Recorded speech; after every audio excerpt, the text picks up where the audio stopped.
the overabundance of side characters take all the spotlight away from the more integral ones. So much so that Venom is barely in the fucking game. It's a shame too, because I do feel like there are moments of brilliance here, like the whole depressing prologue and anything involving the Tinkerer.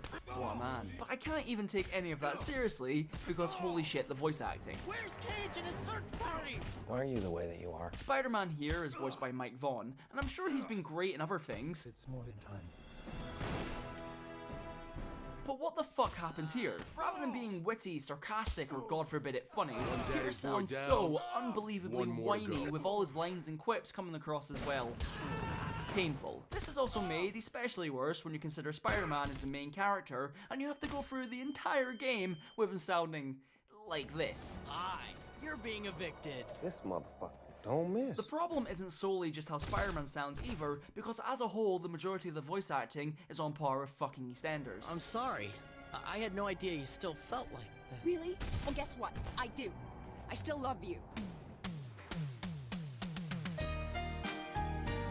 Despite all that though, there is one aspect of this game's story which I found particularly interesting. See, the developers were clearly huge fans of Telltale's Wolf Among Us and naturally thought to themselves, let's put choices in our Spider-Man game. So in Web of Shadows, once you finish each chapter, you're given the option to either be good or evil, either choosing to be the wholesome Spider-Man we all know and love, oof, aren't you a good boy, or going down the evil path by letting the symbiote take over, resulting in you doing such dastardly things like sleeping with Black Cat or tearing Wolverine in half.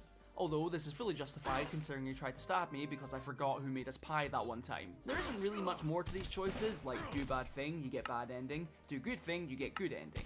But I can fully appreciate how they tried something different which plays into a key part of the game. So you know, gold star for me. As far as the ending goes, I decided to do the good boy run, which basically means I chose MJ over Black Cat, because Black Cat is for the streets.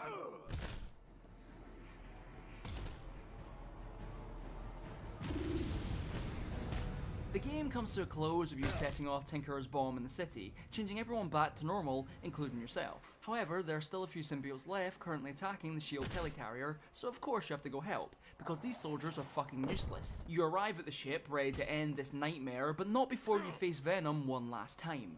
And apparently he's been hitting the gym. Eddie at this point has lost all control of the symbiote, resulting in it somehow growing to the same size as the Empire State Building. You'd think being that big, SHIELD would have found him sooner, but Eddie was clearly doing his homework. This of course is the final boss fight of the game, having you battle Venom's final evolution, and honestly, it's really underwhelming. Like all you do is web strike Venom's heads multiple times, causing them to have migraines so painful they explode. Just try not to glitch the game like I did. Once you destroy all of Venom's heads, the fight ends with a lovely quicktime event. I want to talk to you, real Venom. And Eddie being able to break free from the symbiote, sacrificing himself by jumping headfirst into a fan, which causes the entire helicarrier to explode. Although, I didn't really care about any of this, because again, Venom was barely in the game, so I wasn't really his biggest fan. On the bright side though, at least the city's okay now, the streets no longer being filled with any symbiotes. Just tons of rats. The game comes to a close with everything finally back to normal.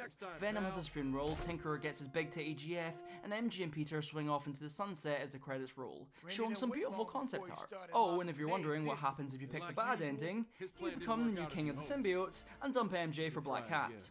Beat 'em back. Nice. Now, once critics managed to get their hands on Web of Shadows, they claimed it was the greatest game ever made. Skyrim?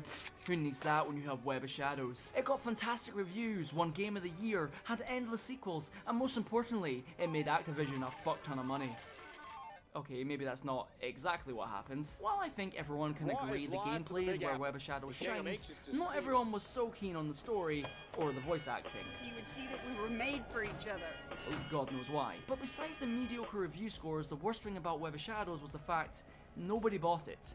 The game didn't sell well at all, which naturally meant Activision shut down Shabba Games and the license was handed over to Beanox, who did make some good Spider-Man games. Get the fuck away from me. For the last couple of years though, there's been a few videos made on this game talking about how it's an underrated masterpiece. And while I do agree that Web of Shadows has some excellent qualities, It also has a lot of qualities that make me want to drive off a cliff. However, regardless of all that, I would definitely still put Web of Shadows up there with some of the best Spider-Man games, despite the writers clearly having no clue what they're doing. Now with Insomniac Spider-Man 2 coming out next year, and once again featuring Venom as a main antagonist, I'm excited to see if Insomniac will take any inspiration from Web of Shadows. Perhaps having two distinct combat styles for each suit, another lockdown, a choice-based narrative, or maybe, just maybe, we'll see the Tinkerer once again. Mind if I copy you? You can't just barge in here and threaten. A threat is nothing but words. We prefer actions. We'll see you later tonight, Randy.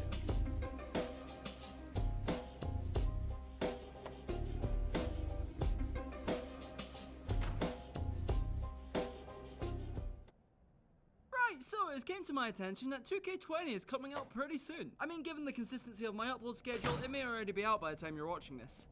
All two of you. Anyway, what am I going to do to celebrate the release of a game that I will inevitably complain about for being fundamentally the same as last year? Well, complain about another wrestling game, of course. Now, a little while back, I did a video where I compared Here Comes the Pain to the most recent wrestling game at the time, 2K19. And in that video, I may have mentioned 2K15 once or twice and gave some fair, well-founded criticism. Look at you, 2K15, you flaming pile of garbage. And it's certainly better than 2K15. Get back down to hell where you came from, 2K15. Okay, maybe it wasn't the most constructive of criticism, but can you blame me? The game was announced and seen as the next step forward in WWE games, promising the most authentic wrestling experience you could possibly have, but when it came out, this is what we got instead. Rank right near the top.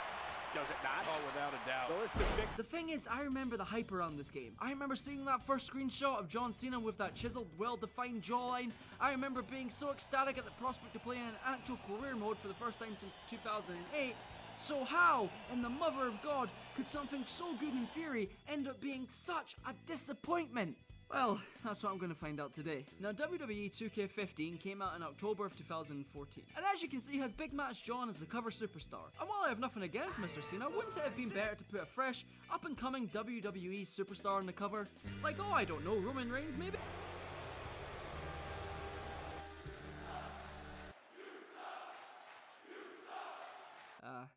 Never mind. Good call, 2K. So the game starts up with a do not try this at home warning, which everyone of course listens to, and then you're straight into the main menu with a very disgusted looking John Cena on it. It's like he's so disappointed you bought this game, he won't even look at you. You'll probably get the general gist by now. You have the usual shit that you would find in any wrestling game, so let's just start with a nice and simple exhibition mode. I don't know if one ring can handle all this animosity. I know this might be a bit nitpicky, but these menus here, they don't make any fucking sense whatsoever. Like for a one-on-one match, a match that commonly has two people in it, you have one very disgruntled looking Dolph Ziggler on it. Then for a triple threat match, a match that normally has 3 people in it, you only have 2 people on it. I wonder how many people they're going to have in a fatal 4-way. Oh yeah, of course it's only fucking 3. I mean the next match literally says 6 man. You can't go wrong. Well, for fuck's sake! And for tournament, you have an Uso on it. Unless it's a tournament, so you can get a DUI the fastest. I got nothing. Right, so after you pick what match type you want and the stipulation, also very quickly, if someone can tell me the difference between an Extreme Rules match and a no-holds-barred match, that would be much obliged. You then pick from a slightly smaller roster than usual, still filled with great wrestlers, both new and old, but I haven't unlocked half of them, and if you think I'm going to play through more of this game than I already have to, just unlock Triple H with a different haircut, well then, your mistake. That is some nice hair though. Anyway, you select the wrestlers, which are really want, and then you're smoothly transitioned into the match.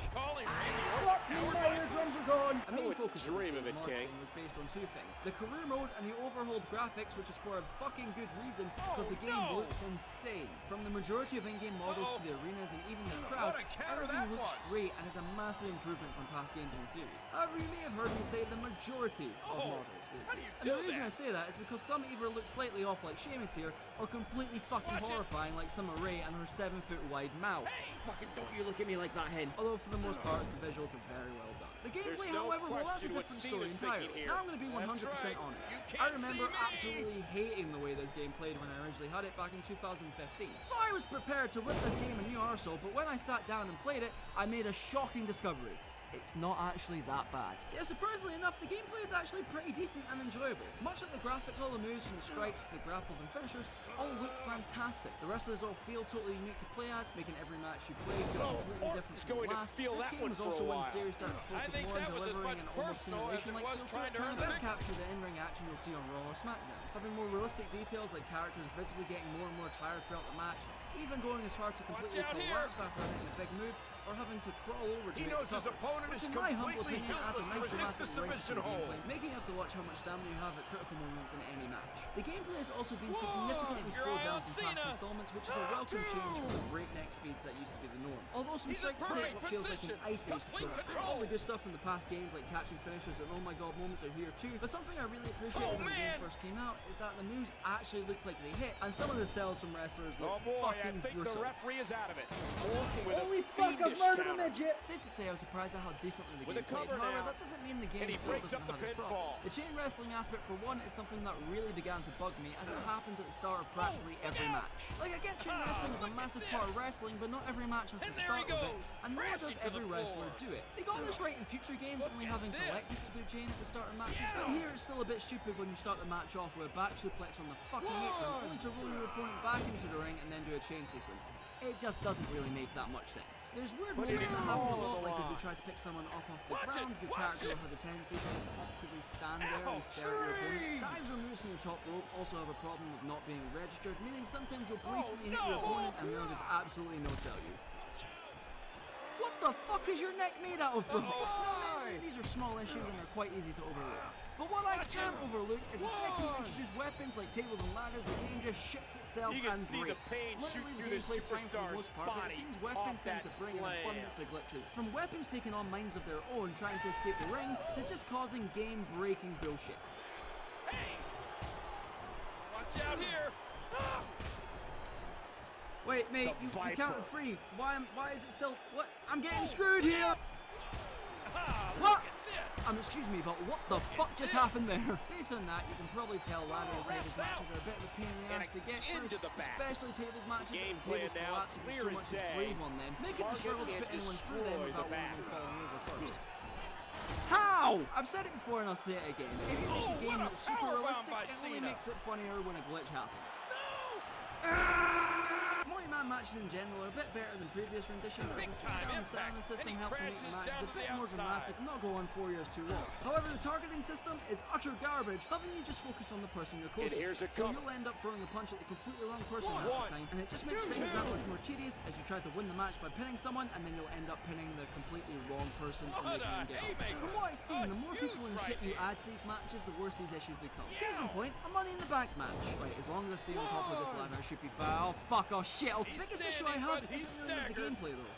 Well, for the most part anyway. My issue is with how much shite 2K cut out of this game. Like in comparison to the last gen games, the amount of different match types you can play here has been drastically cut down. It's But if you're Cena's running out of right stuff on to the do in the money exhibition again. mode, well then don't worry, because 2K have you covered with a couple different modes to play. And with that great segue, let's start with Universe modes. Now, Universe mode has been a thing in the games for a while now, and has always been, well, not very good. I may be in the minority here, And but I Cena just think drives into Universe the mode ground. becomes super Attitude repetitive adjustment. after a while, and 2K15 Pure is no power. different. Just Universe mode is a way for you physically to book the dominant. shows and create your own future storylines, giving you the ability to make anyone you want WWE champion. For better or for worse. But that's about it, and sure that He sounds may great get on the paper, 3 but count here right there's no here. substance to keep you playing longer than an hour or so. You'll end up seeing the same rivalry matches over and over and over again, with you being unable to change any of the matches, whether it be opponent or match type, without fucking up the rivalry. And you won't get a cool cutscene before or after the match. But even when you get a cutscene to progress the feud, it's just dull, and you'll end up seeing the same ones for completely different rivalries most of the time. Plus, it's just a bit fucking random half the time, and we'll throw in matches out of nowhere. So yeah, Universe modes, not very good here. But don't worry, because we have a career mode to play, which is sure to give us hours and hours of entertainment. Right? Watch out here. Right? Now, as I mentioned, the career mode had not been in a WWE game since SmackDown vs. Raw 2008. So naturally, I was quite excited to create my character and play for a well put together career filled with interesting storylines and fun matches. So did that happen? Well, I'm going to walk you through my experience with this mode, and you can be the judge of that. So I began this my career mode by creating my own character, and if you think the match types have been stripped down, well then you can see the fucking creation suite. There is a fraction of the options you used to have in previously, leaving you with no real variety to choose from whatsoever. You have limited and basic options in every aspect of the creation suite, not only removing tons of shit like clothing and hairstyles, but also leaving you with fuck all options when creating an entrance. Plus everything takes about 2 hours to load, which makes the usually fun process drag on for days, and you can't even make a female wrestler, cause you know, equality. So basically the creation suite has been absolutely butchered and it makes me cry. Even in the options you do have, they all look way too similar. Also, why do I have two sets of eyebrows here? Eventually I did find something interesting though, and it inspired me to create a star in the making. So ladies and gentlemen, I'm sure you've heard of greats like Jake the Snake Roberts, the Rattlesnake, Stone Cold Steve Austin, the Viper Randy Orton. Well, allow me to introduce to you the next snake-themed megastar, Colin the Coral Reef Snake. Break! Okay, the name's a work in progress, but I just really like coral snakes, okay? After I'd finished sculpting beautiful Colin over here, linked with his Twitter and all, I set him off on his journey to the top. We begin in the Performance Center along with Gen X Wrestler 123, as well as Baron fucking Blade! Big B Blade here is kind of a running joke in WWE games these days, but this is where he originally got his start, looking just the absolute worst in his neon green tights and his fucking mid-2000s tribal tattoos. We have a tryout match against Baza Blade, which abruptly ends in like 2 minutes with you tapping out to a Boston Crab that Baron doesn't let go of, meaning Big Bill DeMont comes in to break it up. And before you can ask why that even happened in the first place, Bill was so impressed with that great match that you're already being offered an NXT contract. From that point, you do a couple matches in the Performance Center, relearning all the basic controls that you've probably already learned up until this point, as Bill DeMont shouts encouragement from the sidelines. Two! Three! Cena did it. Cena gets the win.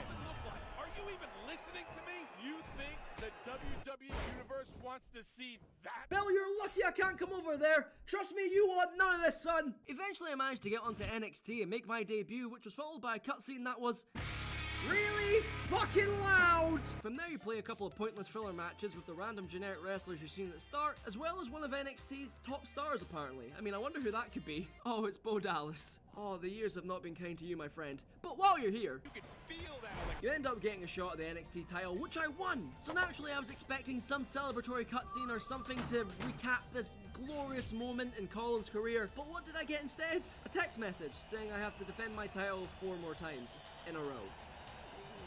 What? So I did that, basically by getting DQ'd most of the time, and then I'm suddenly getting called up to Superstars. Maybe on second thought, can I just stay in NXT, please? At this point, the career mode in my eyes went from mediocre to absolute trash. To begin with, Vicky gives you the choice of what match you want to have, so I picked the one that gives you the most followers, because the game's progression is literally based on the amount of followers you have, so why would I pick anything else? Anyway, I played the match, won it in convincing fashion, and was then told by General Manager Vicky Guerrero that I'm being stripped of the NXT title because I didn't defend it. Why did you give me the option then? From here on out, you play the most mind-numbingly boring matches over and over again, against the same fucking people on a continuous loop with absolutely no story. And just to rub it in, after all these dull matches, Vicky will send you a message saying, "Nice match, I'll get in touch with you soon on whether or not we're going to line you up for a push." You know what, Vicky? I don't know if one ring So can after handle slogging all through this repetitive animosity. match after repetitive match, I eventually got a chance to wrestle on a pay-per-view. This was Colin's chance to prove himself as one of the next top stars in the WWE. So who was I fighting? Baron fucking Blade, of course! So I destroyed him in like 2 minutes flat, and do you know what I get as a reward for my first big pay-per-view win? Some new tights, and Vicky messaging me saying, "Nice match, I'll get in touch about fucking push." Nothing you do matters. You can try and act as a heel or face, but it doesn't change fucking anything. You can try and upgrade your character as much as you like, but it doesn't change how fucking boringly dull this is. And if you're sitting here thinking, "Oh, it must get better when you get to Raw or SmackDown," no, it fucking doesn't! As you play through the Cody same Rhodes may pointless not make filler his matches father with no proud story with his elements besides attitude, the odd but cutscene you here know and the there, Hall of until it Famer is eventually proud ends of his after son's 16 ability. hours of fucking gameplay! Now I remember why I hate this man, game. that was a It's because the sick career dunk mode when he is broke the concrete. outstandingly boring. And I have no idea how 2K managed to mess this up as much as it did when it was done so much better years ago. When games like Here Comes the Pain, or Shut Your Mouth, or hell, even Know Your Role did a career mode light years better than this next generation console game, you know there's a massive fucking problem. But as for this attempt at a career mode, I understand what they were trying to do, having you work your way up to the top of the card, but it just fails on every conceivable level. Unable to meet the standards set by games that are years older than this. Alright, what else do we have? Showcase mode? Well, I can't wait for this to be a flaming pile of shit as well.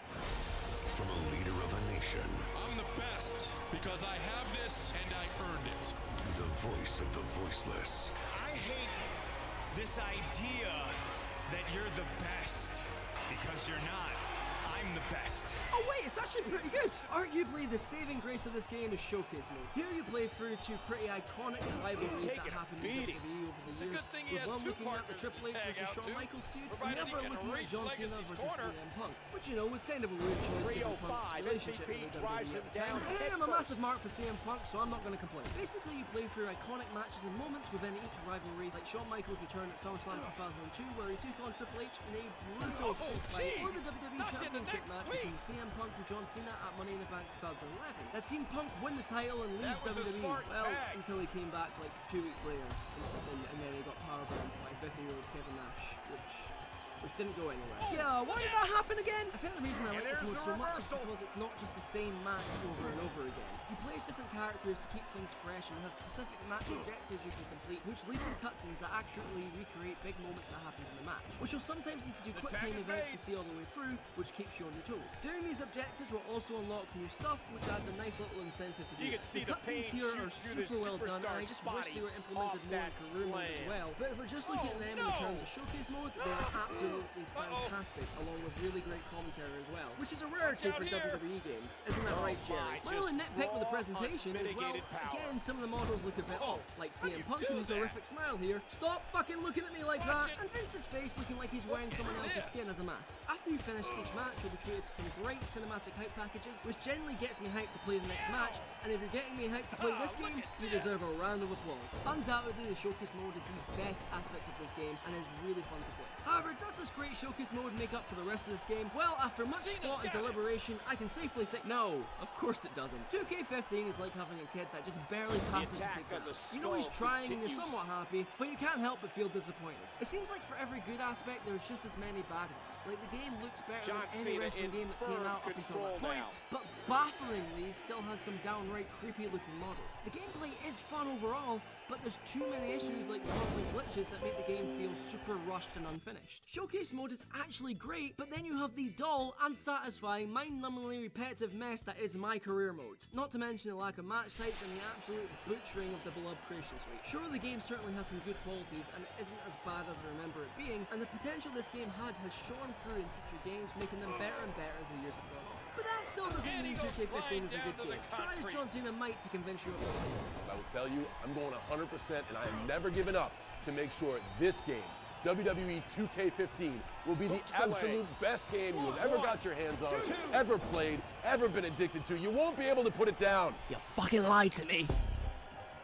The power and quickness of Cena. Oh, it doesn't get more punishing than that. Man, that was a vicious elbow drop.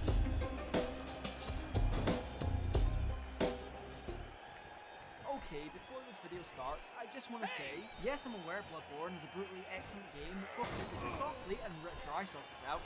Ghost of Tiramisu has a stunningly beautiful open world with swords sharper than any 100-degree height. The Last Guardian had the most lifelike furry I've ever seen in a video game besides Five Nights at Freddy's. And he does it one more time. To Mr. Robot. And here comes Days Cena Gone again. was pretty much Sons of Anarchy meets zombies, but it was still alright. Uncharted 4 was, it was good. Yeah. What? Is that it? I actually really liked Infamous Second Son. 8 out of 10. Needs more angst. Ratchet & Clank was a surprisingly brilliant time. Hey, didn't the film come out about then too? Oh, never mind. The Last of Us Part 2 was a technical marvel, even though it had a weird message about how violence is bad while also having And this has got to be it. And God of War made me experience a loving father-son relationship for the first time. But none of those games left quite the impact on me that Spider-Man PS4 did. I mean, I've been a massive fan of the character ever since my young eyes bear witness to the amazingly voice-acted 90s cartoon. From the ring to the floor. Pure power, just physically dominant. Whoa! Had to like that one. The Oscar goes to... Cena's feeling it again. You can't see me. And if we're being honest here, Spider-Man is undoubtedly the best superhero ever created. That's right, I said it. Move along, Batman. Get out of here, Superman, because it's... And while I'm at it, the Sam Raimi films are cinematic masterpieces, better than anything the MCU has ever produced, and totally forever remain the best on-screen Spider-Man. Don't at me. Actually, come to think of it, maybe I like Into the Spider-Verse more. Please don't So naturally, when this game got announced way back in 2016, I was considerably excited. He's got it! That's what I've been waiting for. Even more so due to the fact the last couple of Spider-Man games have been pretty awful. So the second this game came out, I strolled over to my local game, fought my way through the ferocious hordes of customers, bought the game, got back to mine, slammed it into my PS4, and quickly realised this isn't my house. On a real though, the game's fantastic, spectacular, simply amazing. Maybe not you though, Andrew. Stay with me. You stay with me. 2! So with the PS5 recently coming out, I figured it would be the perfect time to look back at probably my favourite PS4 exclusive.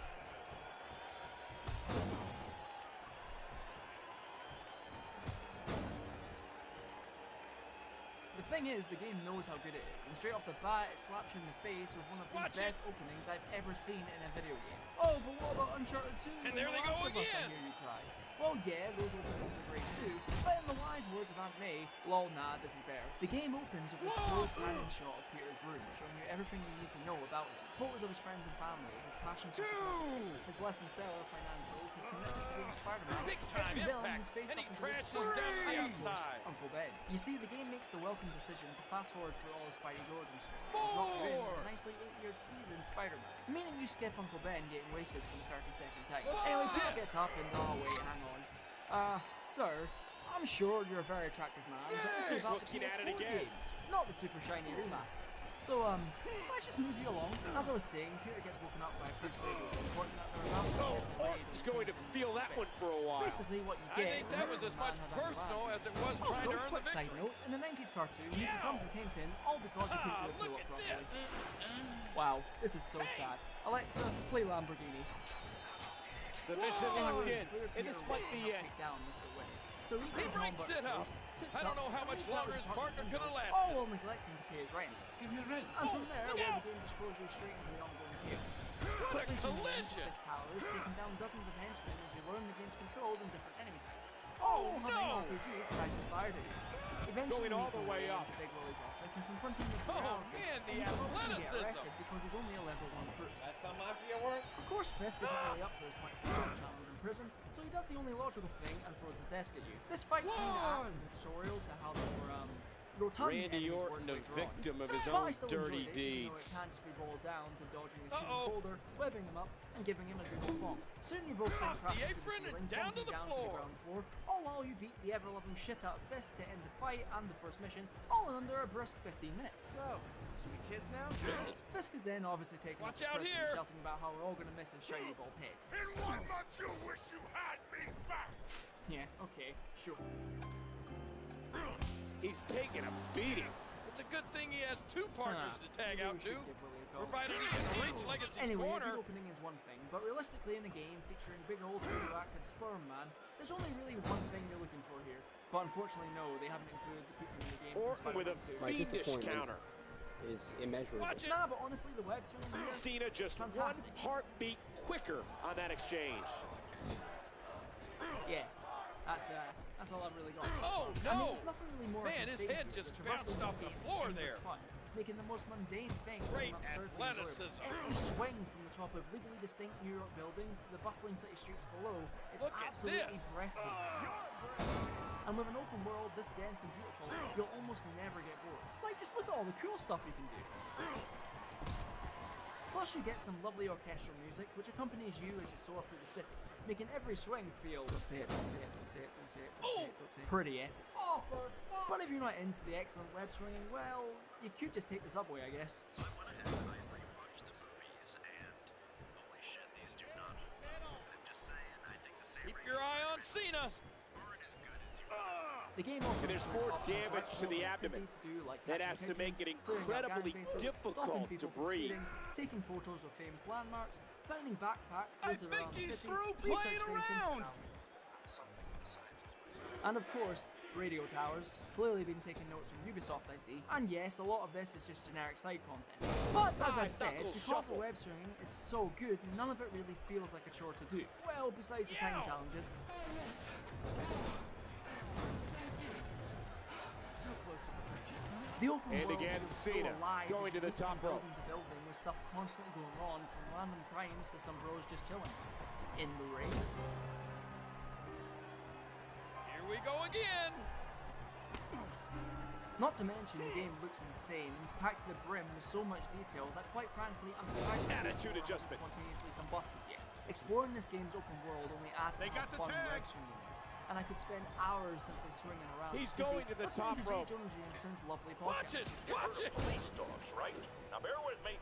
We train, outfit, and deploy police rhinoceroses. One of my favorite Oh, things to do no, was find hard backpacks scattered shot. around the because they have Nasty little landing. mementos inside of them helping you put together Peter's backstory, showing you how much he's grown as Spider-Man, the different challenges he's had to overcome, and how the city perceives him. This kind of story And there's the stuff really submission. helps to flesh Can out he the fight world out? and the characters the more you progress through the game. Actually, come to think Would of it, the you story look in at game this? is probably Can you the best believe it? story any This is Spider-Man an game has ever had. undying From will the very to start all the way succeed. through to the post-credit scene teasing Venom, the game absolutely captivates you. No!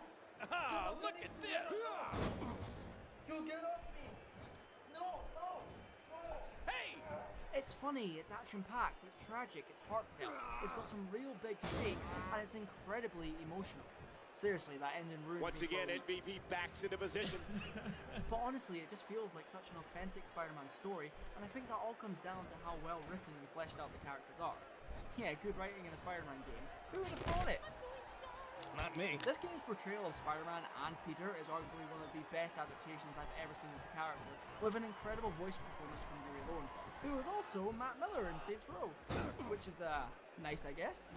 Peter is just such a genuinely kind and sincere person who's constantly trying to keep his life in check, dealing with normal problems like talking to your ex, your landlord harassing you, and of course fighting your friend who uses Instagram too much. And thankfully as Spider-Man, his jokes and quips are actually well written and come off as witty, rather than painfully annoying like in Watch it. Oh man, Oh, that was a meme from stud when he 2007. hit the concrete. Great choice, Pete. Hooking the leg. One. It's not just Two. Spidey though, because the majority And of the he's side able to characters get are out. fantastic as well. Mary Jane isn't just a damsel in distress anymore look who out. screams. A lot. Oh, She's an no. investigative journalist who's more than capable of looking after Cody. herself. Not wanting to be seen as just another person for Spider-Man to save. Insert Kirsten Dunst scene here.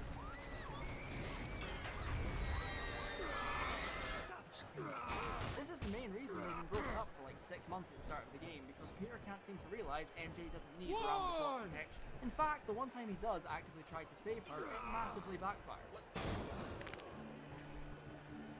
Oh! Seeing the relationship develop more and more as you progress through the game is super satisfying, and honestly, any cutscene the two of them are in is just adorable AF.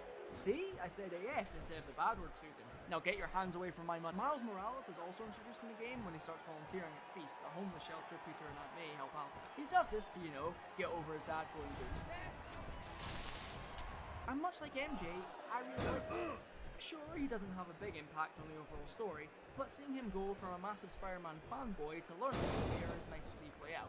And he you've got goes to have something flying to say down about to the next game. Plus, concrete. he's just got such an exaggerated swagger about him. The way he leaps off of rooftops and flips backwards to face the camera before Submission falling hold off locked his in. dive is We just may see a totally tap out right here. What possibly made you think that was a good idea? He to did say? it. MVP wins. Other characters like Yuri, Aunt May, and Norman Osborn are all great additions too, with unique takes on these characters. Like for example, this version of Aunt May doesn't know how to properly cut a carrot. You dirty pig! All in all though, most of the side characters are pretty good. Then Silver Sable comes in and ruins it. See, after Fisk gets put away, a rival gang called the Demons invades New York and causes I don't a know little if trouble. one ring can handle all Their this main animosity. logo is pretty much Even blue the and they're popcorn all vendor is by heading for the letting loose an hills. airborne He virus wants called no part of this Scorpion and collision. Devil Breath. Or they just want to kill Norman. Probably that too. So naturally and Norman this is the biggest fan of this and spilling brings out of the in ring. Sable International, an advanced military group run by Silver Sable. And guess what? Silver Sable sucks. She shows up like 4 times, kicks your ass each time, hates you for no reason, a little fucks up showboating every going mission on she's here. assigned to, blames you for those fuck ups, textbook and then at the end reversal. of the game, Can he after the follow up? soldiers have spent What about 5 tremendous hours trying to kill agility. you, she's like, you know what, you're actually alright, mate. Oh, back to no. the mission now. Watch it. In fairness though, it is a pretty cathartic experience making He's a lovely taking a soldier beating. brain cells. It's a good thing he has 2 parts to tag out to. So you know, Provided you he can really reach got away with Legacy's pros and cons when corner. you think about it. Combat, much like the web swinging, is super satisfying, filled with tons of unique Look and at visually this. stunning moves that really make you feel every possible broken bone. Oh, but don't worry though, Spidey doesn't kill them. I I think. You've got a decent amount of combos and special takedowns at your disposal, which greatly varies up the combat. From being able And to there whip they go someone up again. so you can kick Sent their ass in the crashing air to to the using outside. the environment to your advantage. The combat encourages improvisation and allows you to carve out your own little fighting flow when it comes to causing severe brain damage. But it doesn't just stop there, because you can even use the people you're fighting to your advantage. By throwing their own weapons at them, throwing their own grenades back at them, throwing their own RPGs back at them, or just simply throwing them. As it is, the core combat itself is tremendous fun with a well-implemented dodging feature, pushing spider sense. John Cena in control, and But the more Cena you progress hoists through the him game, up. the more you upgrade all your skills and the web gadgets, which only makes the combat all the more tasty. Got it right on the concrete. The web gadgets you have are probably my favourite thing about this game. Like, it adds a whole new layer to the combat with a load of interesting ways to realise different web gadgets depending on the situation you've got yourself into. Like, if you're surrounded by Oh no, look at those eyes. Evil thoughts have to be running through his mind. Blast them off the top of the building. Set upon them an army of spider fiends. Watch out here! A sticky web grenade to play with, or just leave a trick web for them to stumble upon. Oh, and before I forget, each new suit you unlock has a big special ability. But to be honest, the default ability is arguably the best to use. So you'll just end up using the web blossom 99% of the time. Although a close second has to be the absolutely devastating power of quips. I'm surprised Orton's been tagged into this match. Are you calling Randy Orton a coward, Michael? I wouldn't dream of it, King. Rikers only has room for you. That's not funny. No, for as good as the combat is, there's still a bit of a problem. He's heading out of that the ring being now. Stealth. It's bad. no. It's just super Man, his bad. head And just outside of bounced a few off the select floor missions, there. there's no real incentive What's he gonna to do stealth. here? Like, as it And he is, hits you the can't neck clear break. out enemy faces with just stealth. The game isn't happening. I won't allow it. But hey, at least you don't have missions solely dedicated to being stealthy and sneaking around. As I've mentioned, Miles and MJ really get a spotlight put on them during this game. So much so that we get their own stealth missions, which are perhaps a bit undercooked. Now don't get me wrong, I do get what the character's trying to do, showing the player what it's like to be a lonely person who isn't part spider, giving you some perspective on the world and characters by letting you explore areas packed full with extra bits of story and tons of Easter eggs. And at one point, MJ and Peter even get to team up, where you use Peter to subtly take out some enemies as you move through the level. Or you could just take a selfie with some terrorists. That's a thing. To the midsection. But in terms of gameplay, Randy when you go Orton, from a doing victim this, of his own dirty deeds. to this, it can be considerably jarring to make these sections a drag to do, especially considering the stealth isn't good to begin with. Like, unless you're super invested in the story, all you And really there are want to do is those get back to biting, kicking right in the icy face. eyes. Or horn, I suppose. The Speaking venomous of which, look of of course, this game Randy has a Orton. ton of villains coming into it. But I can't really talk about any of them without talking about the two main villains. Instagram And again, the opponent sent flying. Mr. Negative and Dr. Octopus are both great antagonists because they aren't just generic bad guys that Spider-Man has to go Watch out here! They're both two fleshed out characters who have a genuine relationship with Peter, which makes any fighter John interaction Cena fighting with all his will. Mr. Negative, aka Martin Lee, starts off as the well-respected owner of the feast. And when you first meet him, he seems like a pretty chill dude. Orton's But it going to turns out feel he's that one actually for a the leader of while. the massive terrorist. I think that was as Or much the personal virus as it throughout was New York trying to in order earn the exact victory. revenge on Norman Osborn for turning him into this Instagram monstrosity, killing anyone who tries to stop him. So, you know, guess he isn't that chill after all. The thing is, in his own deluded way, Martin has a clear justification for his actions. Well, the one-two revenge on Good Norman Lord, part in huge impact into the that killing barrier. of Norman part is a bit harder to justify. So throughout the first half of the game, you'll be going after the leading the Oh boy! Look at and this! to be honest, I think Mr. Negative is quite a good villain, with clearly defined He's ways. rolling! Unfortunately, though, just as the character seems to be getting good, he gets his legs cut out from underneath him and pushed to the side to make room for the debut of the Sinister Six, along with the big reveal of Octodad's. Now, yes, Mr. Negative is a pretty good character, but in comparison to Big Doc Ock, he gets sparked out every time. From the very start of the game, you see the relationship Otto and Peter have, with all taking on a mental role in Peter's life, as they both work on creating advanced prosthetics for amputees. And through that, you get a much better idea of the type of person Octo John is. Cena in control, To begin with, he's hoisted a up genuine once kind of more. person that wants to help people through his inventions. Even if those experiments don't go to plan half the time. But don't worry, you And can a easily fix huge these move advanced on the tech issues by outside. playing some hacking minigames. Oh, sent flying off the apron! Step 1. Identify the target and its flaws. There are no flaws. I'm not for this shit. You see Otto Cena. slowly transform from a wholesome scientist into a mental maniac hell-bent on getting revenge on his former Submission business partner, locked in. Norman And this Osborn. might be Yeah, apparently no one likes Norman in this game. Probably because he's a ginger.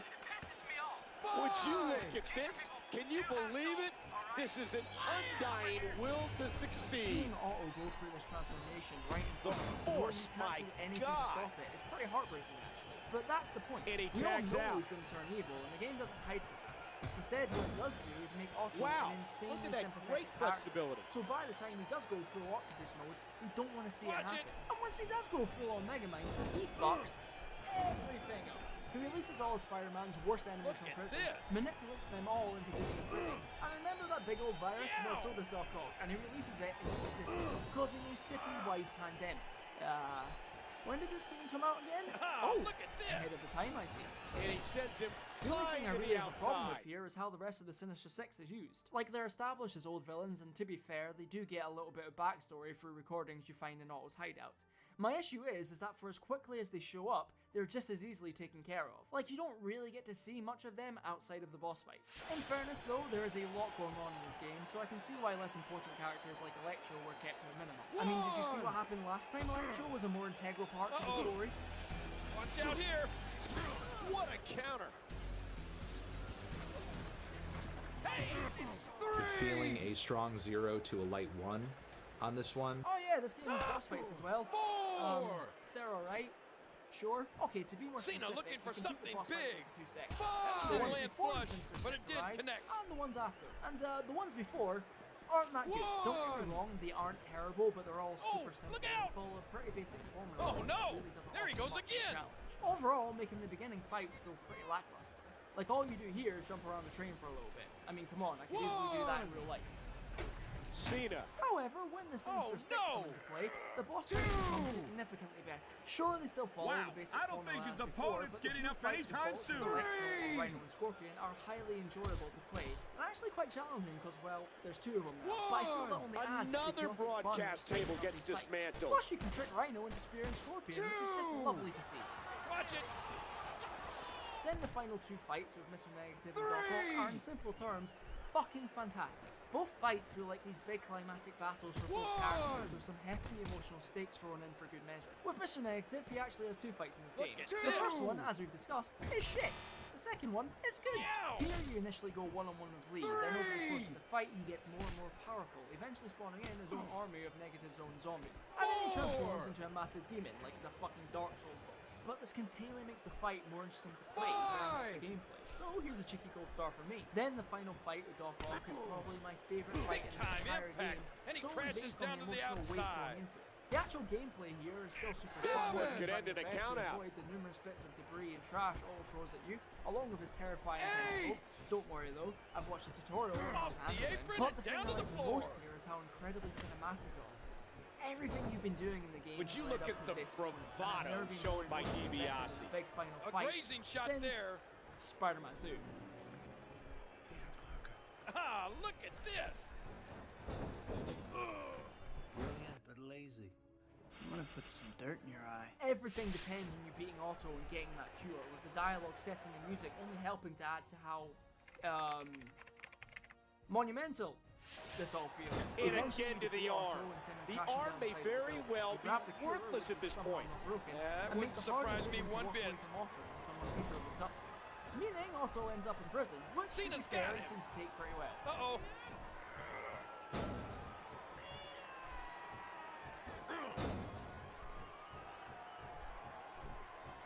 Then with the cure, you manage to make back scenes, no, take countless hard lives, shot. rebuild the city, Nasty get back together landing. with MJ, and everyone lives happily And he's ever out of after. the ring again. Well, besides Aunt May. Because, you know, deadly virus, and she's like 100 years old. Once you finish off the story, you've still got all the additional Watch content out here. to do, like bases and challenges, including some What a optional collision. Like taking down Tombstone's truck ring and Incredible stopping some counter. rage Twitch streamers.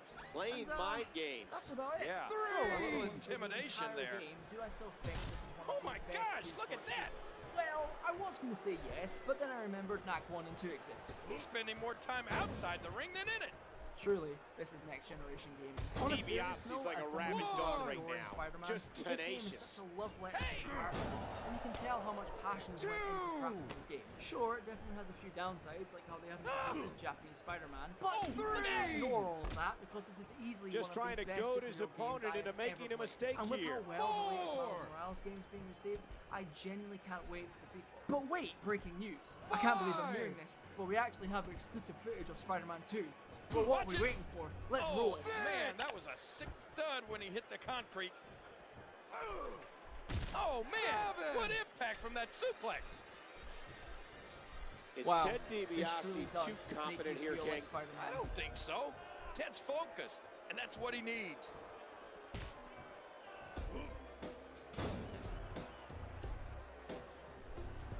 He drops the elbow. Oh no! Watch it! Look at the agility.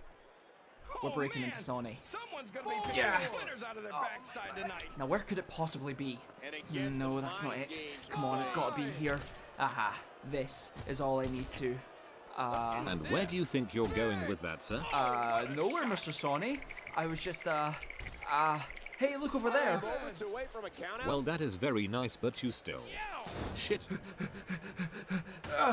I don't know how much time I have, but at least I've got this. The Amazing Spider-Man 2 wasn't very good. Wow.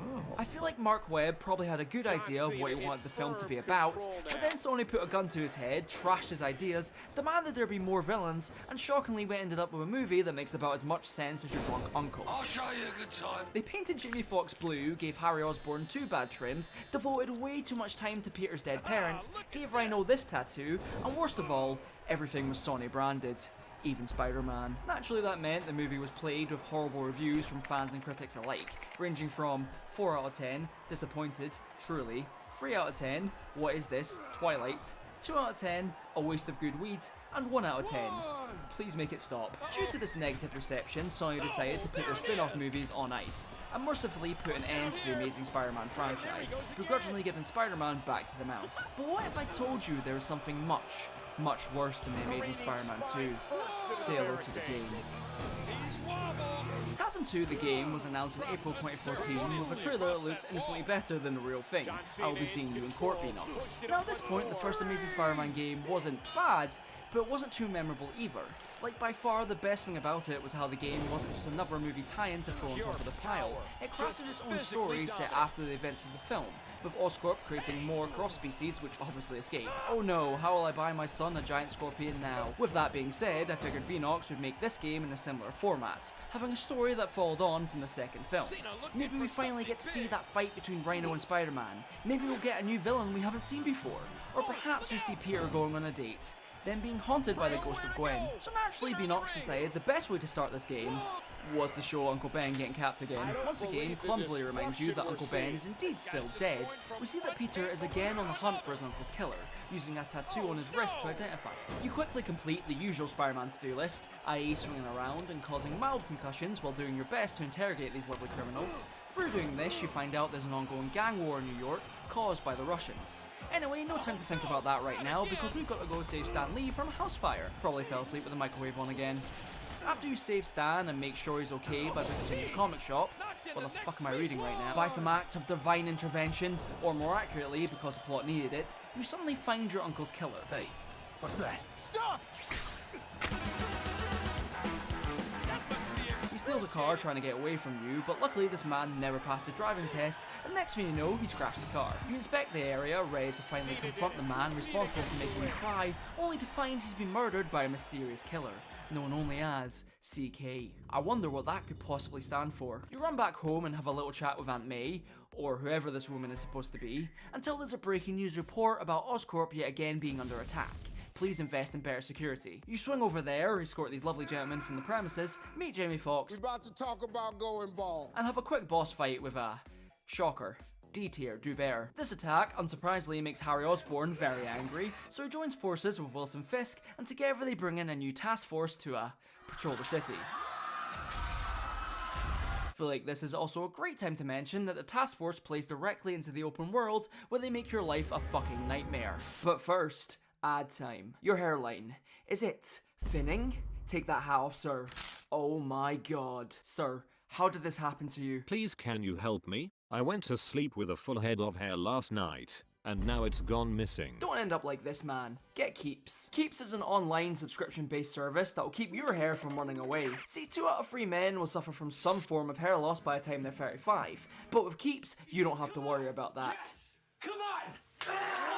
Keeps has got you covered with multiple different treatment plans, all approved by your local doctor, along with this award-winning thickening shampoo. All delivered to your door at a fantastic price, so you can afford this fantastic brush.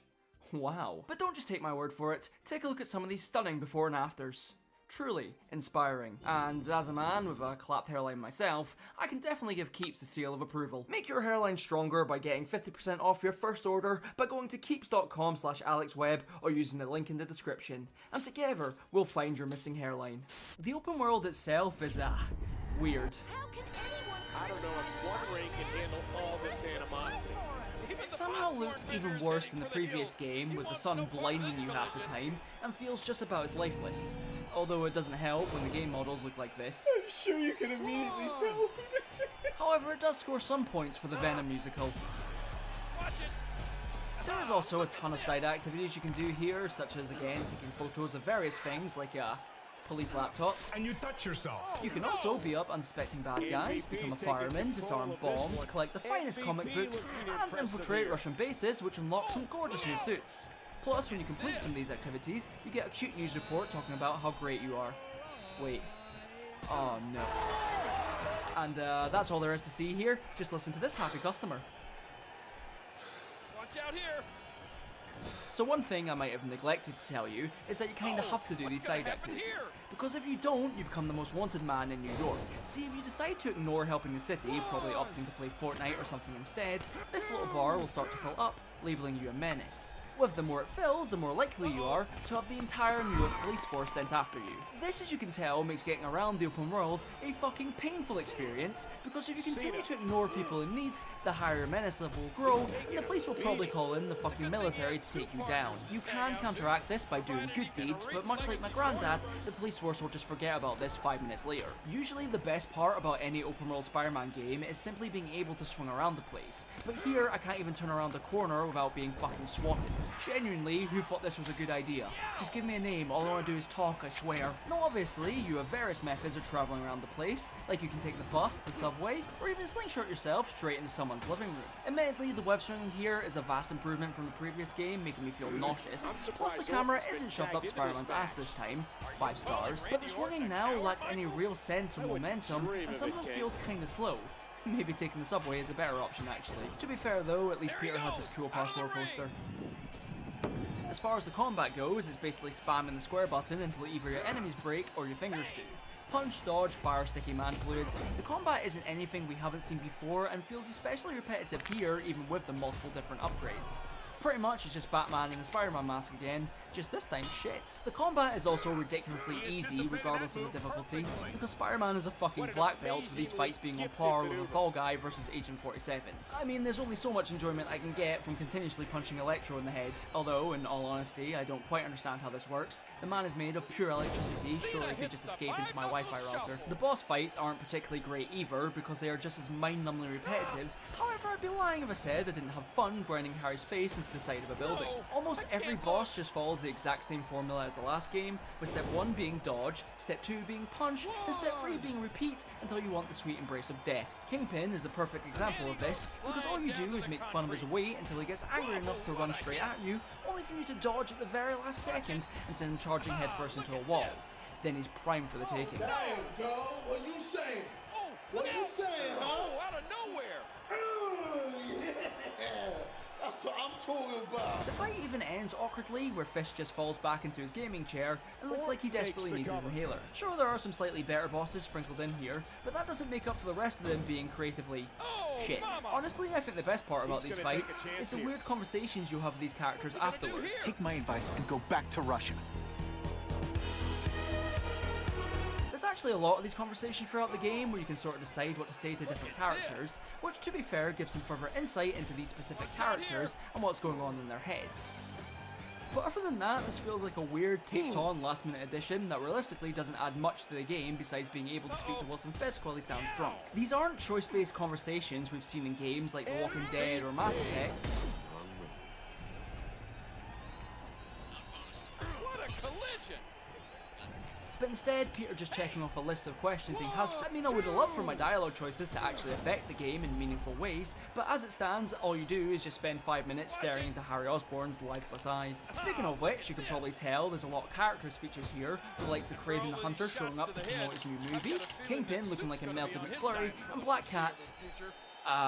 Electro and Green Goblin are obviously here too, but surprisingly the main villain is actually the mysterious murderer from earlier on, dubbed the Carnage Killer. There's gonna be carnage. Yeah, for whatever reason, Carnage is the main villain here, as he's been the one killing other criminals from the start, probably because he watched too much Dexter. Cletus himself is pretty much your standard psychopath, like he says weird shit and has this haircut. I'd lock him up. Arguably though, the best character here is Kraven. I mean, just look at that sexy beard. At the start of the game, he sends a message to Spider-Man offering to help him take down the Carnage Killer. For this, you visit Kraven and learn that he travelled over to New York so he could hunt the remaining cross species to decorate his flat with. He acts as a sort of mentor for Peter, helping him eventually find Cletus, but wants to try and push Spider-Man to his full potential, which basically means he wants him to kill Cletus. Peter obviously refuses, Cletus gets arrested, and Kraven leaves, only for it to be revealed later on that Kraven has been working for the Kingpin all along, and that he's been secretly hunting you. Yes! Success! Get him! Run! Run, they're mad, I blew his balls off. And while all that stuff is pretty good, I think Sony must have read the script, attacked the writers, and demanded the game needs more Electro and Green Goblin. See, it's fairly apparent Beanox wanted to make the story in a similar fashion to the first game, being a sort of continuation of the films. Hence why Kraven, Kingpin, Black Cat and Carnage all tie into one another, with a plot that basically can be summed up as, lol, Kingpin's fat and rich. Sure, it isn't exactly Oscar-winning writing, and some of it is still pretty bad. You've seen what can happen. Why would you do that to yourself? Boy, you are thick. But at the very least, there's a clear reason for these characters to be here, whereas Electro just kinda shows up, and Harry's weird goblin illness is about as well explained as it is in the movies. Just get some cream for that rash, I'm sure he'll be fine. Because of this, the story as a whole feels incredibly undercooked, leaving me with questions like who is this blue man, why is Kingpin the size of a boulder, and most importantly, where is Gwen? Oh right, you think I remember that. Now, since being arrested, the government decided it would be a good idea to experiment on Cletus, putting various things inside his body. Don't worry though, I'm sure nothing will go wrong.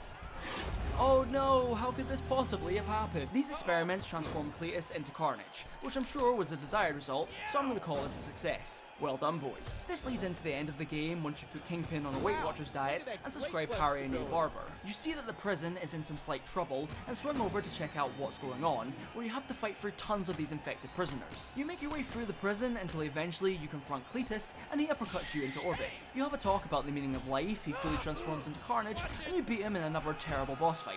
Like seriously, all you do is throw him into the fireplace and call it a day. There isn't much of a challenge here. New York is saved yet again, and the game ends with Peter crying to Stan Lee about his dead uncle, where Stan Lee proceeds to say, lol, get over it kids, and then the game just abruptly ends.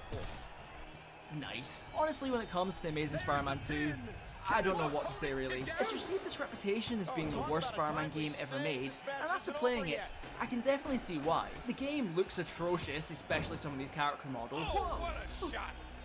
Who's that guy? The web swinging isn't great despite what others would have you believe, the combat is dull as fuck, and the story is on par with the film it's based around. But by far, the worst thing about this open world game is the fact it makes doing side activities mandatory, or else the entire military will be sent after you. Since this game wasn't exactly received well, Sony decided it was time to part ways from Beanox, and the Spider-Man license was handed over to Insomniac, where they made an alright Spider-Man game, I guess. As of today, it's pretty difficult to find a copy of The Amazing Spider-Man 2, probably because Sony bought all of them in an attempt to bury this fucking disaster, but luckily I still managed to secure one, which now I'm gonna sell for a reasonable price. Oh, what's that? A potential buyer? Oh shit. Watch out here! And there he goes, crashing to the floor. And his back now has to be screaming in pain. One!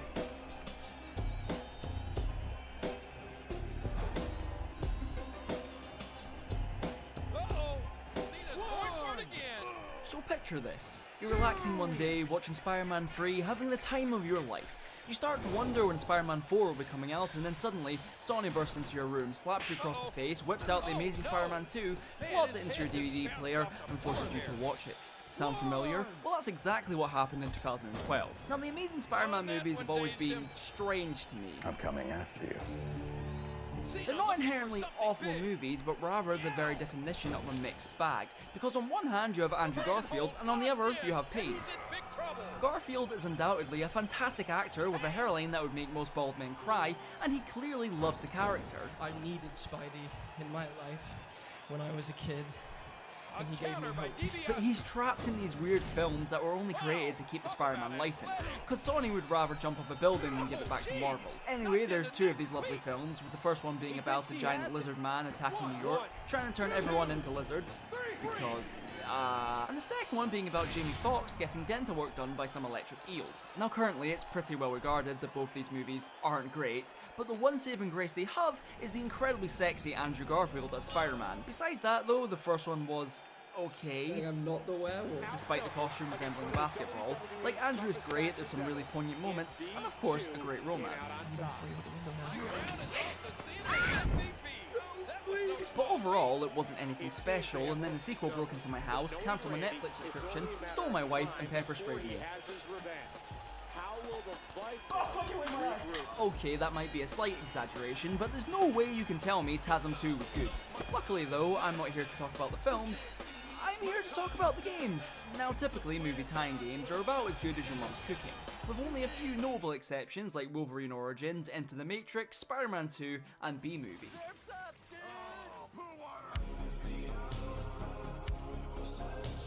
The latter of which being forged in the pits of hell by Beanox. And because B-Movie redefined what it means to be a gamer, Beanox decided to have another crack at a movie tie-in game with The Amazing Spider-Man, which normally would be setting off alarm bells in my head, but at this point Beanox have been making actual good Spider-Man games, with the absolute Shattered Dimensions and the decent edge of time, so I was cautiously optimistic that this game would at least give me my daily dose of serotonin.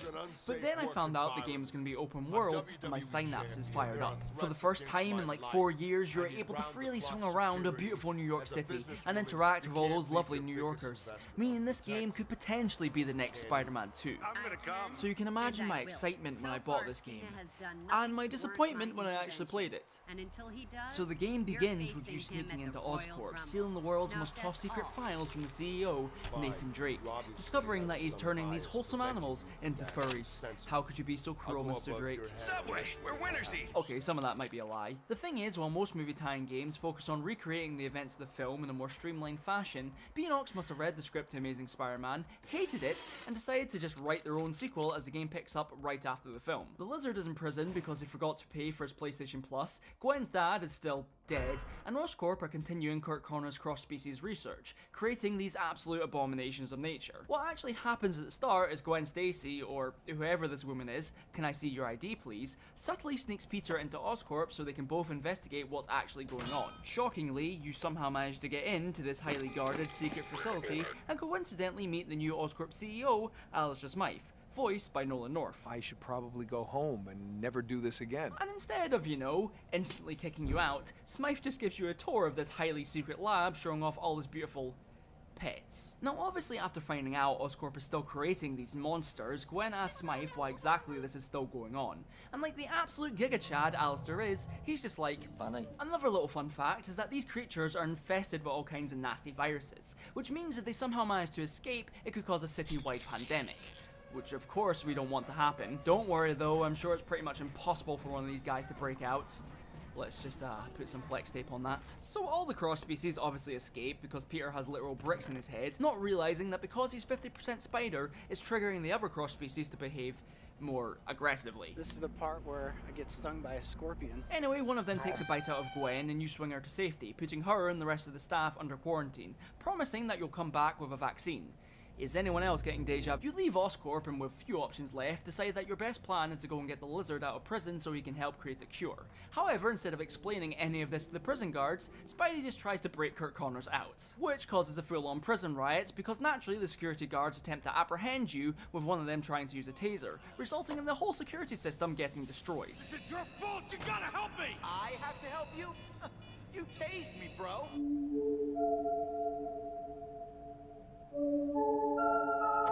From here you get to grips with the combat system, fighting through the asylum, and also get a fantastic representation of mental illness. Eventually, once you're done beating up the mentally ill though, you escape with Dr. Kirk Connors and take him back to your one-room apartment, where you start to think up how you're going to create a cure, but not before you check the news.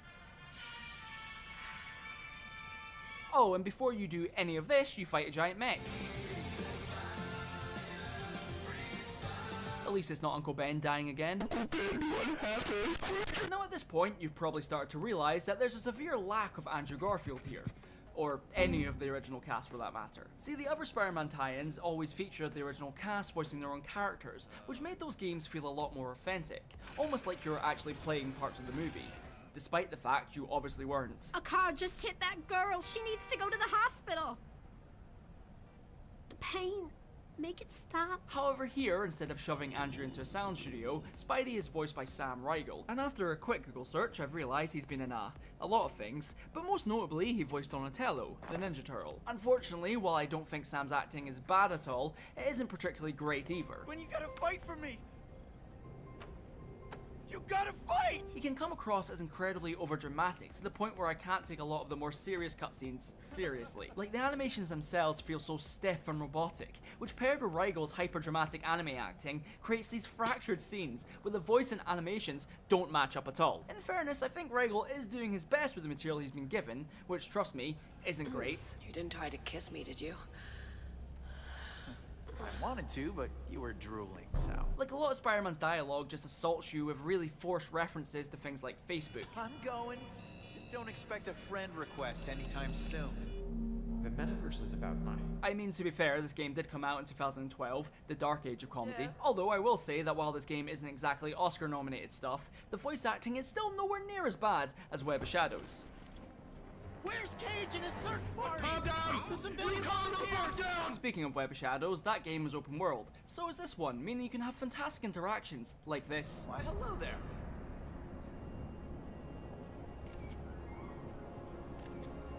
Hola. Okay, on the real, the open world here is alright.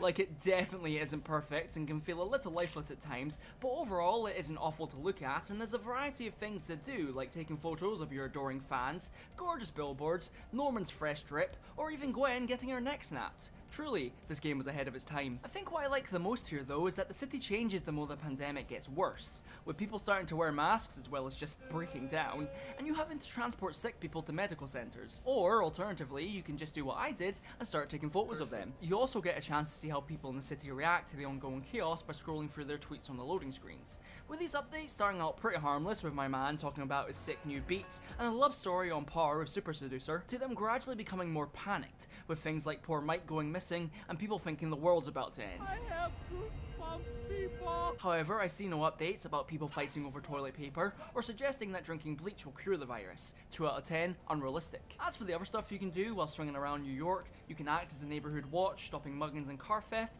infiltrate Oscorp laboratories, taking a few sneaky pics, play some extreme sports while Bruce Campbell films you, and you can collect a ton of comic books that you can read afterwards. Like this one. Oh, is this allowed? Now yes, while all that stuff sounds like it provides some lovely dopamine, the main thing you'll be doing in this game is of course web swinging, which makes me feel physically sick. But see, if you haven't noticed by now, the camera while you're swinging around is shoved right in between Spider-Man's perky ass cheeks. Like in literally every other Spider-Man game, the camera is set far back from Spider-Man, so you can have a good idea of where you are in the sheer scale of the environments as you plummet from the highest point in the map.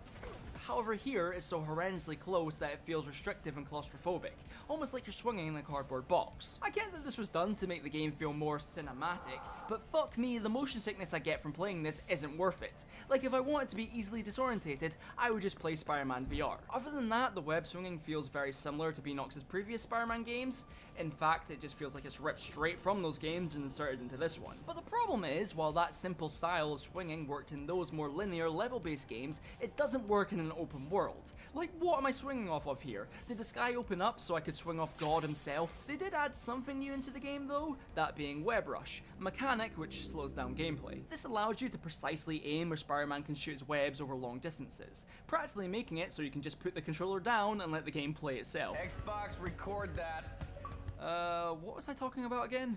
Oh yeah, the story. So once you get Connors back to your apartment, it's a race against time to create the vaccine to help save Gwen and everyone else, with the amount of infected people increasing every single chapter.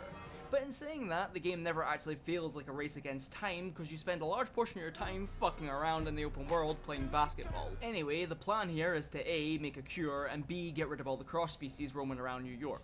Because since they've gotten free, they've turned into a little bit of a problem, dragging people into the sewers and turning them into furries. Eventually you do end up creating a vaccine after having a quick tussle with a giant rat and fighting an advanced Amazon delivery drone. You then quickly take the cure to Gwen, but Smythe decides to take it himself. However, being unable to handle the 7G waves emitted from the vaccine, he becomes so sick that his legs refuse to work. Naturally, Smythe isn't exactly happy with this, and after you escape Oscorp, he sends out another giant mech to teach you a lesson. And it's at this point I'd like to mention that the majority of boss fights, whether of nanobots or Nat Geo, aren't good. In general, the combat here is just Arkham in a Spider-Man mask without, you know, the polish. But I do think it works decently here, whether you're fighting Oscorp's army of nanomachines or the various reptiles in the sewers, having some cool attacks which look incredibly comfortable. However, the combat here is a little more grounded than previous games, making it feel not as creative and unique as them, even with the various upgrades you have. Plus, there has been some weird choices made here, like remember health bars? Yeah, you don't need them. Beanox will just smear jam all over your screen like the funny shooting game. Have you ever heard of Among Us, Gregory? Although despite all that, the combat system is decent enough. Until it comes to the boss fights when it all gets thrown straight out the window. I don't know what got lost in translation here, but the majority of these boss fights are pretty awful. Which is a shame because I actually really liked how the game reincorporated these classic Spider-Man villains, having them be animals Oscorp experimented on, from rhinos, scorpions, rats, and probably fish.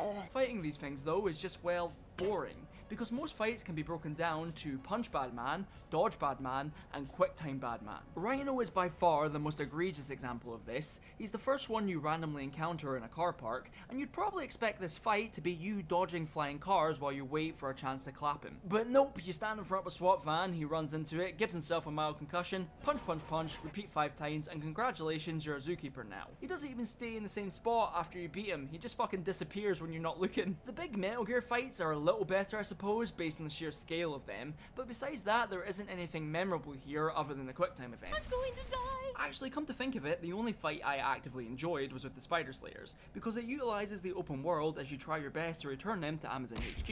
Anyway, Kurt eventually realises that it isn't 7G he needs, but 8G, and luckily for him, Spider-Man is just full of the stuff. So with that in mind, he makes an actual cure with Peter's blood. You break back into Oscorp for like the 3rd time, and after fighting through waves of killer androids, you manage to get the vaccine to the infected scientists, and of course Gwen. I also love how one of the scientists just injects himself with this potentially lethal vaccine, and is like, yeah, that'll do. But just when it seems like you're getting everything back to normal, you get hit with that second wave, in the form of Alistair Smythe, who is now an anti-vaxxer. Are you a doctor?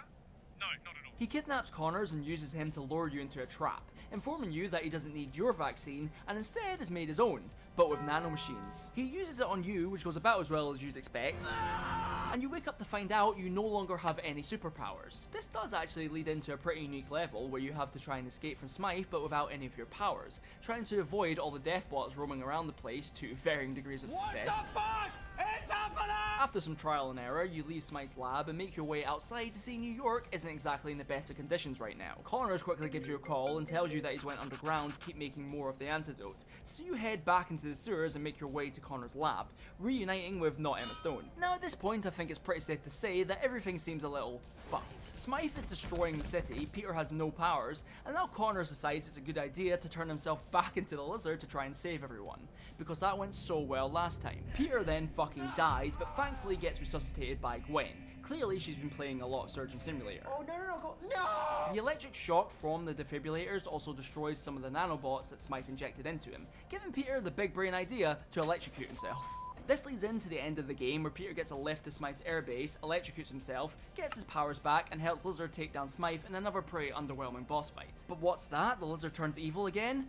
Oh my god, I never seen this. You chase him back into the sewers, get jump scared, kiss Gwen, with your mask on, and engage in a final boss fight which, in comparison to the other ones, is actually alright. Well done, Beanox, here's a gold star to add to your collection. This of course ends with you curing Kurt Connors and then having an emotional chat about Lizard or something. I didn't pay attention cause oh my god, look at those abs. We then cut to Peter and Gwen, finally able to relax watching their favourite content creator. But breaking news, Alistair Smythe has broken out of prison, so Peter naturally wants to go get him, and Gwen's just like, nah, don't. And then the game abruptly ends. But hey, at least you unlock this cool new suit. Ironically enough, after playing through all of this game, I think the best thing I can say about it is that it represents the film it's based on pretty accurately, having some really good ideas that essentially don't work out at all. I actually really liked the game's story and how it reinvented some classic villains, but it doesn't do anything interesting with them. The boss fights made me severely upset, and I think Smythe is such an unbelievably generic antagonist that he would have been better if he was just an evil Nathan Drake. Flights in Bangkok. Also, it's cool that you have an open world to explore here and greet some lovely NPCs, but it ends up being completely pointless, because most levels just throw you inside where I can barely get through a door without climbing around it. Not to mention the fucking web swinging fried my brain. Although, with all that being said, I wouldn't say this game is awful, just painfully mediocre. And at least it's not the worst Spider-Man game ever made. Because that prestigious award goes to The Amazing Spider-Man 2. The Amazing Spider-Man 2 wasn't very good.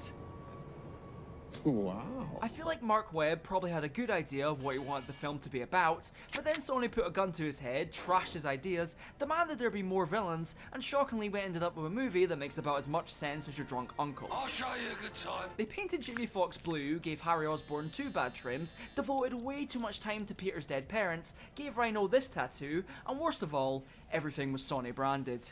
Even Spider-Man. Naturally that meant the movie was plagued with horrible reviews from fans and critics alike, ranging from 4 out of 10, disappointed, truly, 3 out of 10, what is this, Twilight, 2 out of 10, a waste of good weed, and 1 out of 10, please make it stop. Due to this negative reception, Sony decided to put their spin-off movies on ice, and mercifully put an end to the Amazing Spider-Man franchise, begrudgingly giving Spider-Man back to the mouse. But what if I told you there was something much, much worse than the Amazing Spider-Man 2? Say hello to the game. TASM 2 the game was announced in April 2014 with a trailer that looks infinitely better than the real thing. I will be seeing you in court, Beanox. Now at this point the first Amazing Spider-Man game wasn't bad, but it wasn't too memorable either.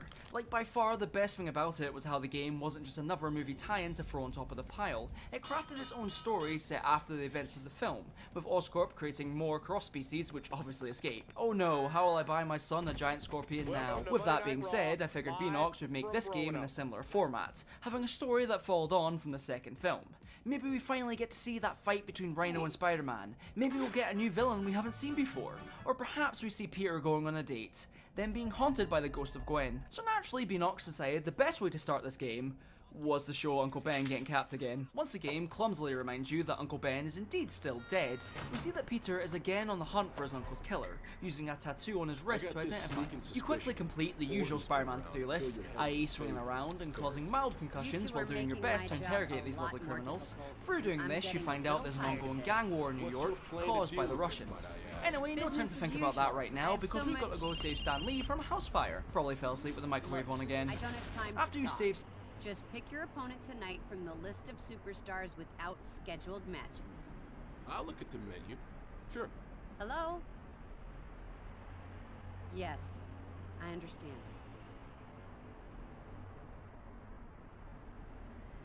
Mm-hmm. Yes.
stay back, Cena. Take one more step toward me and I'll have you thrown in jail. So testy. Seems like all these schemes are wearing on your nerves, Randy. You want schemes? Ask MVP. That guy will stab you in the back in a heartbeat. Why is he such a friend all of a sudden? MVP doesn't have it in him to do that. Not anymore. Then there's The Miz. I hear he's been looking to jump you.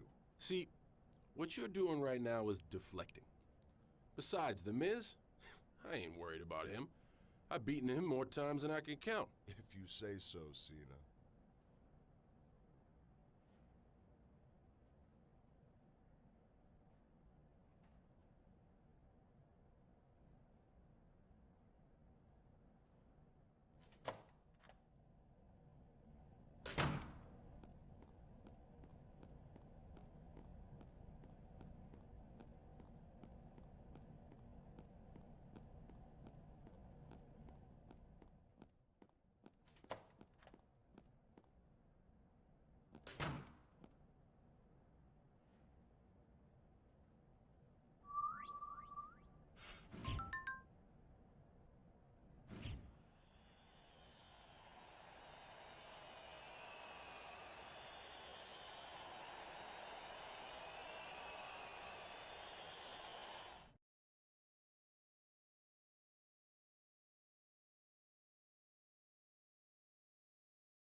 The following contest is scheduled for one fall.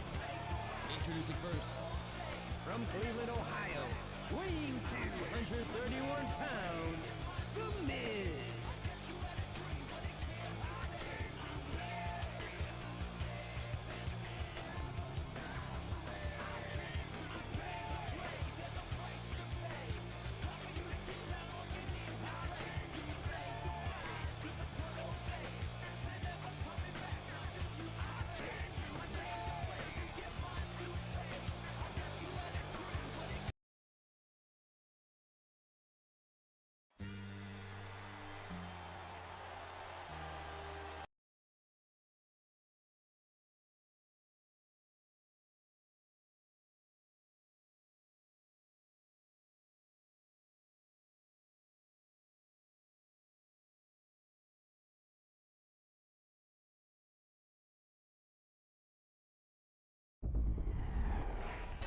Here's a throwback.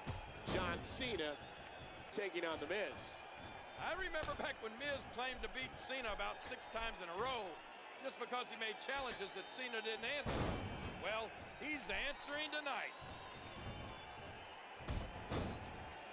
Oh boy, I think the referee is out of it. Yeah. Uh-oh.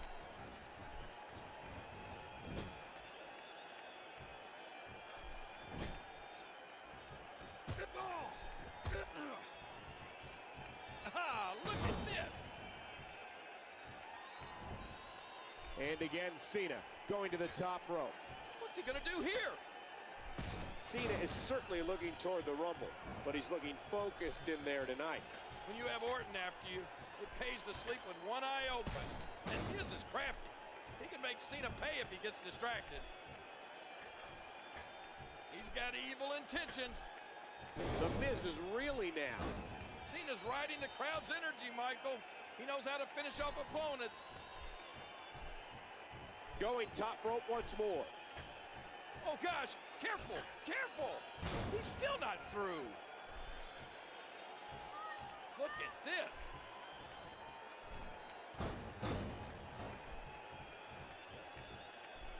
Oh, look out.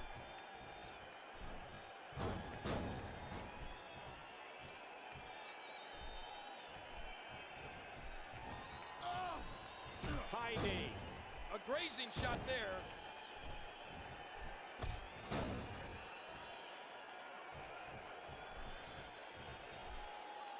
Cena.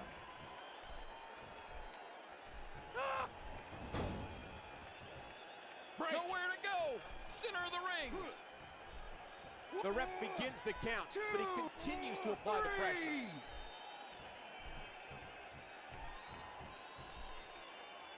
Watch out here. Watch it.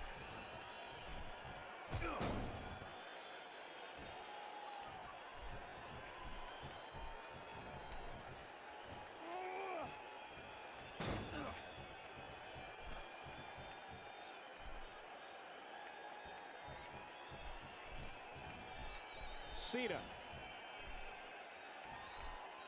Hey!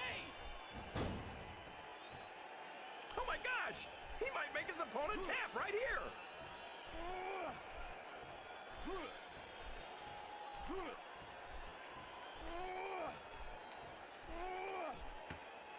Would you look at this? Can you believe it? This is an undying will to succeed. How sudden was that?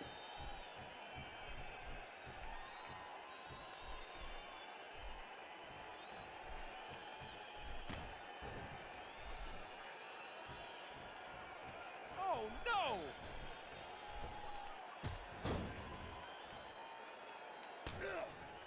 Look at Cena go.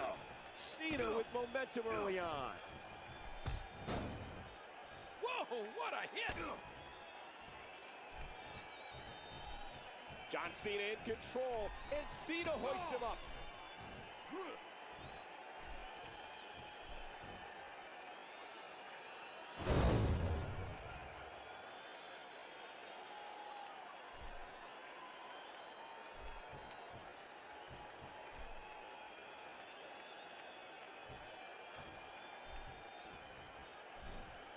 Huge impact delivered to the neck.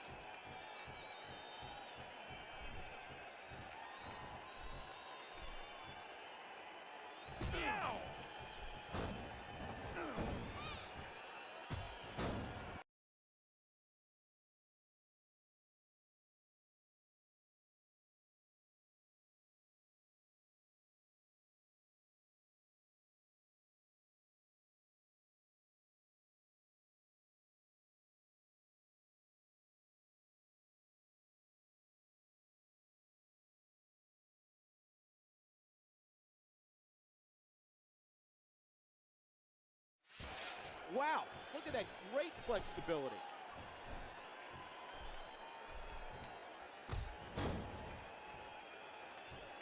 Going top rope once more. Perched high, this could be big. You know, John Cena's no slouch when it comes to his ground game. Uh-oh.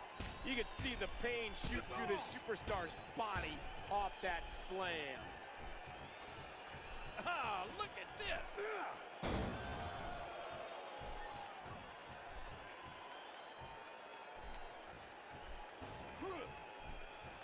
Look at this.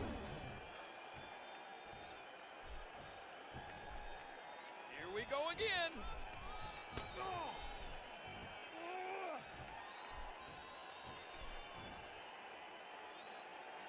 And Cena drives him to the ground. Attitude adjustment. Oh, look out!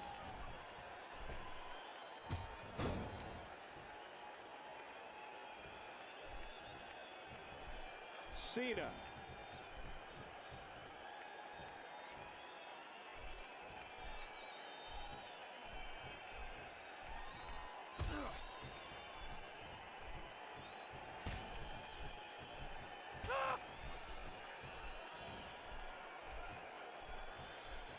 Watch out here.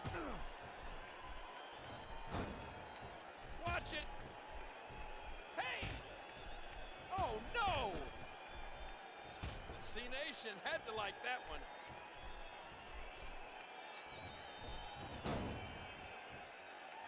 Oh, submission! The hold's locked in.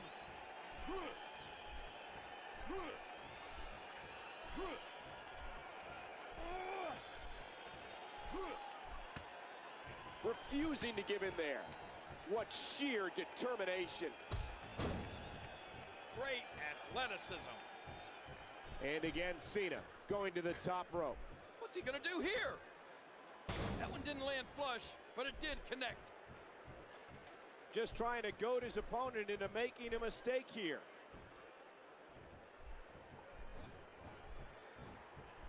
Oh no, not again. Oh.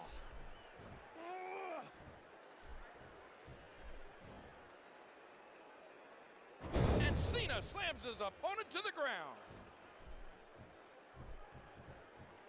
Yow! He's gonna give up. He's gotta give up. No one can get out of this. Cena wins. Cena wins.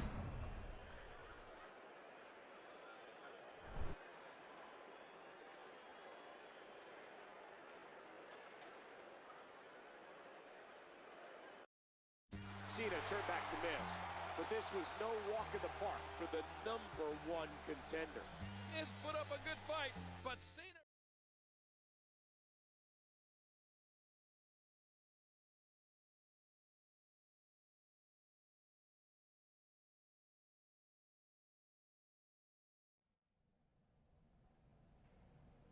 Ted and Cody, why am I not surprised to see you here? Whoa!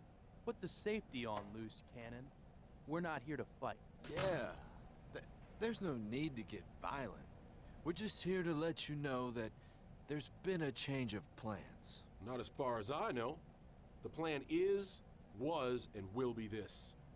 I plan on dumping Orton on his head and walking out the WWE champion. Well, that's going to be pretty hard when you hear the news, lunatic. Maybe you better go speak to Stefan. After you calm down, madman.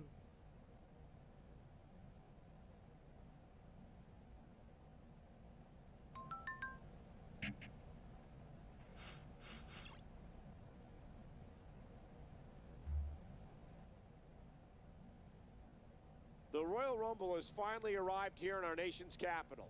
Tonight,